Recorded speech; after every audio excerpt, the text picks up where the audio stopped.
ಯಡಿಯೂರಪ್ಪ ಶಕುನಿ ಇದ್ದ ಹಾಗೆ ಅವರು ಹೇಳುವಂತಹ ಯಾವುದೇ ಮಾತುಗಳು ಆಗೋದಿಲ್ಲ ಅಂತ ಹೇಳಿ ಯಡಿಯೂರಪ್ಪ ವಿರುದ್ಧ ಯತ್ನಾಳ್ ಕಿಡಿಕಾರಿದ್ದಾರೆ. ಮತ್ತೆ ಯಡಿಯೂರಪ್ಪ ಹಾಗೂ ವಿಜಯೇಂದ್ರ ವಿರುದ್ಧ ಯತ್ನಾಳ್ ವಾಗ್ದಾಳಿ ನಡೆಸಿದ್ದಾರೆ. ಯಡಿಯೂರಪ್ಪ ಹಾಗೂ ಅವರ ಮಗ ಮಾತನಾಡಿದ್ದು ಉಲ್ಟಾ ಮಾಡ್ತಾರೆ. ಈಗ ಯಡಿಯೂರಪ್ಪನವರು ನನ್ನ ವಿರುದ್ಧ ಕಂಪ್ಲೇಂಟ್ ಕೊಟ್ಟಿದ್ದಾರೆ ಅಂತ ಹೇಳಿ ಯತ್ನಾಳ್ ಗಂಭೀರ ಆರೋಪ ಮಾಡ್ತಾ ಇದ್ದಾರೆ. ಯತ್ನಾಳ್ಗೆ ನೋಟಿಸ್ ಕೊಡ್ಲಿಲ್ಲ, ಹೊರಗೆ ಹಾಕ್ಲಿಲ್ಲ ಅಂತಾರೆ. ತಮ್ಮ ಮರ್ಯಾದೆ ಹೋಗಬಾರ್ದು ಎಂಬ ಕಾರಣಕ್ಕೆ ಹೀಗೆ ಹೇಳಿದ್ದಾರೆ ಅಂತ ಹೇಳಿ ಯತ್ನಾಳ್ ವಾಗ್ದಾಳಿಯನ್ನ ನಡೆಸಿದ್ದಾರೆ. ಯಡಿಯೂರಪ್ಪ ಶಕುನಿ ಇದ್ದ ಹಾಗೆ ಅವರು ಹೇಳೋದೆಲ್ಲ ಉಲ್ಟಾ ಆಗತ್ತೆ ಅಂತ ಹೇಳಿ ಯತ್ನಾಳ್ ವಾಗ್ದಾಳಿ ನಡೆಸಿದ್ದಾರೆ ಬಿಎಸ್ವೈ ವಿರುದ್ಧ.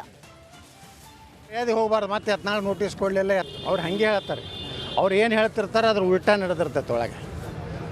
ಯಡಿಯೂರಪ್ಪ ಅವ್ರ ಮಗ ಏನು ಮಾತಾಡ್ತಾರಲ್ಲ, ಹಿಂದಕ್ಕೆ ಹೇಳಿದ್ದ ವಿಜಯೇಂದ್ರ ಏನು ಹೇಳಿದ್ದ, ಶೋಭಾ ಕರಂದ್ಲಾಜೆ ಅಧ್ಯಕ್ಷ ಆಗಲಿಕ್ಕೆ ಯತ್ನಾಳರು ವಿರೋಧ ಪಕ್ಷನಾಗ ನಮ್ದೇನೂ ತಕರಾರಿಲ್ಲ. ಅಟ್ರಾಗ ಅಲ್ಲಿ ಮ್ಯಾಗ ಹೈಕಮಾಂಡದಾಗೆಲ್ಲ ಪ್ಯಾಕ್ ಮಾಡ್ಕೊಂಡು ಬಂದಿದ್ದರು.